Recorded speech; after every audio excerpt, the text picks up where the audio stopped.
Приветствую, друзья! Сегодня у нас будет интервью на английском языке. У нас в гостях советник президента фонда Сколково Пекка Вильякайнен. Здравствуйте. Здравствуйте.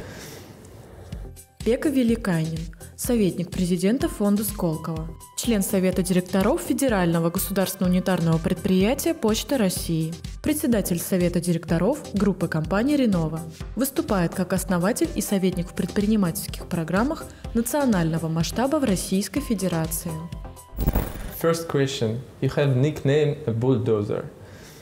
From what it began and what the history of this nickname? It's a long history, but the bulldozer as such, I think it's not about the physical size, that I do the weightlifting and it's not wise to have a battle with me.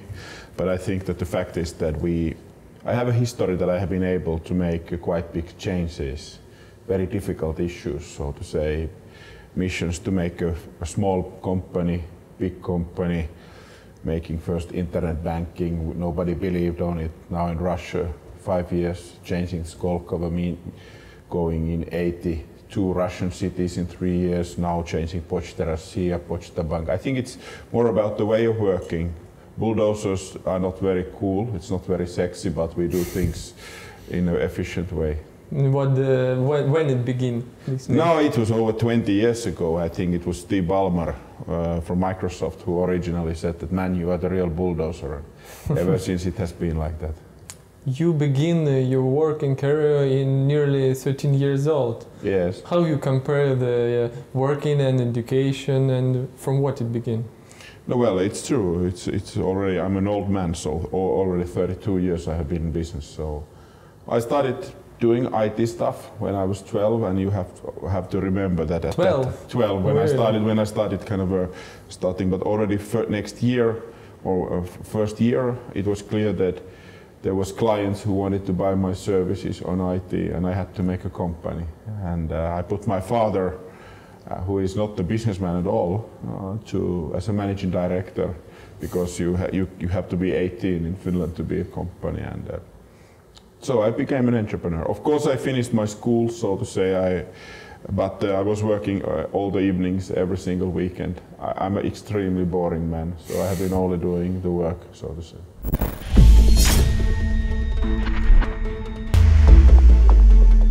And this was the beginning of Visual Systems company. Yes, that was the Visual Systems, and then... Tell about this. When we... It was the Visual Systems. I was extremely interested about the multimedia at that time, but you have to remember that we are talking about the time mid-80s. So at that time, for example, I had the first color display, so it was cool to have in a display colors. We are talking very basic issues. So I was doing a lot of irrelevant stuff, installing first email systems and servers and to get money, but I invested all the money to the multimedia. And then when the thing called internet started in the early 90s, I had a good elements, both technical knowledge and then the multimedia, the visualization and the end user focus. And that's why in 1994 we made the first internet bank of the world. And that was the big boom, of course. But it was very difficult start in a sense, I think almost 8-9 years before the internet bank was done, which was then the major breakthrough.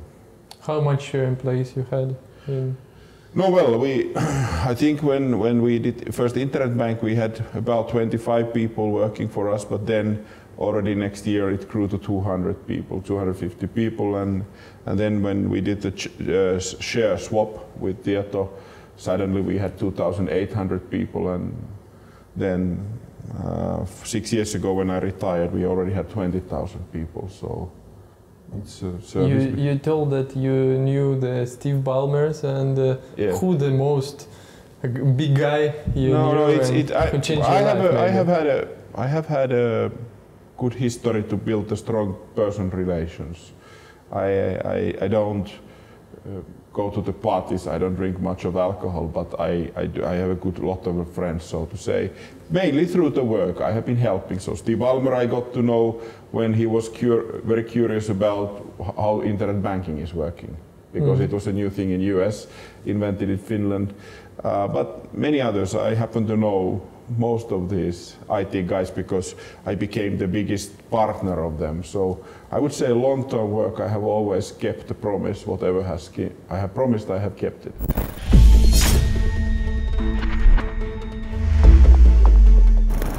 In 2012, you was invited to the Skолково Foundation. Correct. How they found why you? Why you think? You should ask from them why me, but I think that they asked me because I was known as a bulldozer in a sense that I'm not afraid of anybody in this world except my mother. And of course, Skолково was a project, important project, interesting project.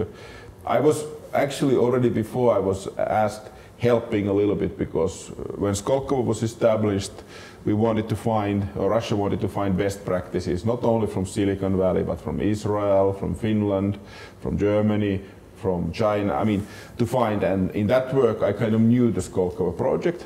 But then when I left from operative business, I think I was asked to, because of my kind of combination. I was a young entrepreneur, I used to be young, but then I knew about the business standpoint and I knew something about the technology, and I was completely independent, so to say. I'm not belonging to any power group in Russia or anywhere else. I'm just kind of a, if you say, an independent member. That's me. In the Skолково for a long period of time in Russia have bad reputation. But I remember I met you and I met the Skолковo startup village, I think, in 2015, and was very surprised in positive way, really. If you come this summer, June 6th and 7th, you will be even more, because we have now the campus, the Skолковo village is now bigger than ever, and construction has been done in a good way. So we have a good infrastructure. I think most of the Moskvich and the Russians, you don't even know about what is ready already, and it's available for everybody. So I encourage people to come there. Yeah, because a lot of people read in opposite social medias and something, and they don't even visit. Yes, it's true. No, well, the story is, I haven't found out in Russia that if you do something good, and if you announce something good, next week start some investigation or some negative. It's like a Russian culture that you have to attack on everything just to attack. And I'm not going to say that everything was perfect in Skолково, no. But if you think about that, nobody knew how to do it. And it was able to do, but now we have 1,600 companies, we are employing 25,000 people there. We are the only brand from Russia related to innovation which is known. I think it's a quite good achievement, actually. History will show it. 3 years ago I was put to the modernization of this ultra cool organization called Почта России. And of course everybody was laughing that why the hell I'm doing it. But we have done a major turnaround there. Mr. Strashnov and his team has done a good, finally after 16 years it makes money, profit. Deliveries are twice better than it was, and so forth. But it's a big job. But same story. When Počta started to change, what was the headline? Problems in Počta. It's like an attack, because it's like a Star Wars, like empire fights back, and you have to do the thing. But I'm absolutely sure that we are in the right track. When we will have the delivery as fast as in China, for example? Right now I think it's about 80% of the parcels are delivered on time. In Finland the same number is 95, 96. It takes time, you see. Počta is 340,000 people. 340,000 people. And there are a lot of people with the old history. You have to educate what means service, how to smile, for example, what means customer, and so many issues. So the legacy of Počta Russia is so long that Mr. Strashnov and his team, they have a unbelievable work to change it, but we do it. We will never give up. That's Počta, and this is the bulldozer style.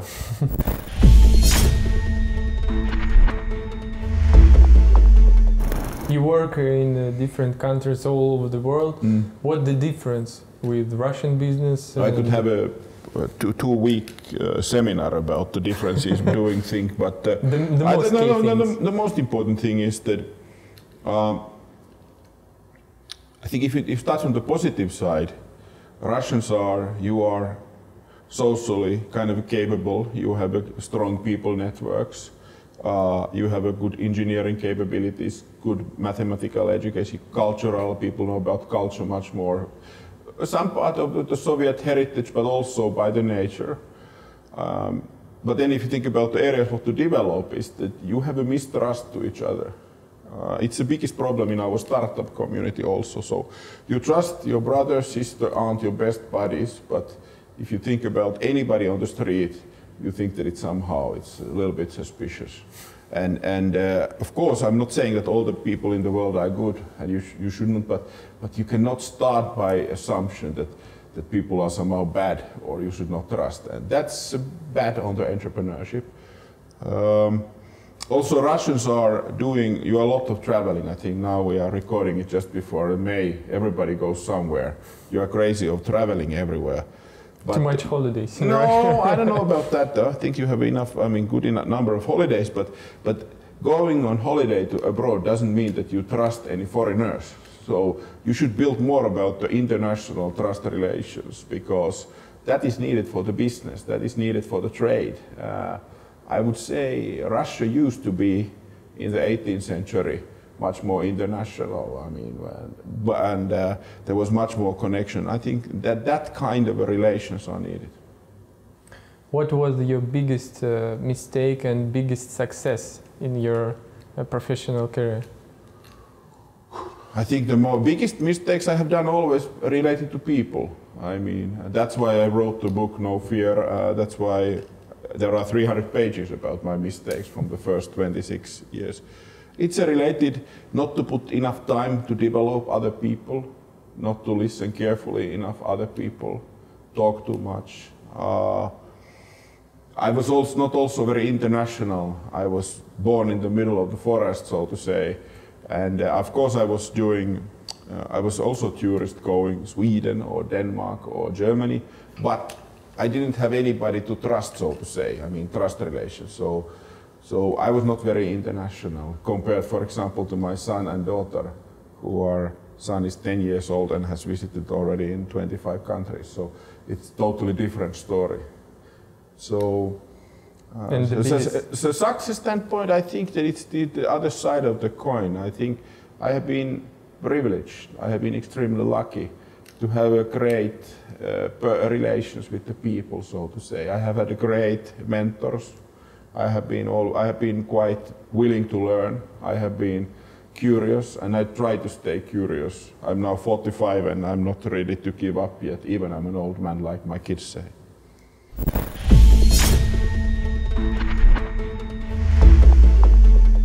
A lot of people in Russia have good ideas for startups or something, but they don't know where to start and from what to start. Give them short advice. I think first of all there are a lot of people in Russia who have good ideas, but they don't want to start because they are afraid of a risk.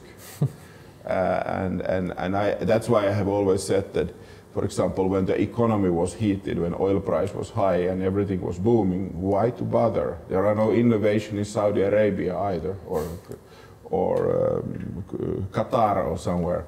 So what I mean by that is that this current situation of economy, of a little bit more, not tougher time, I think normal times. This is getting many people who have a good idea to think about entrepreneurship. Then where to start? I think it has been a great Russian heritage to wait free money from the government, some grants and so forth. Entrepreneurship is not to get free grants from the government. Entrepreneurship is to do business. Then, I'm not saying that these grants are bad.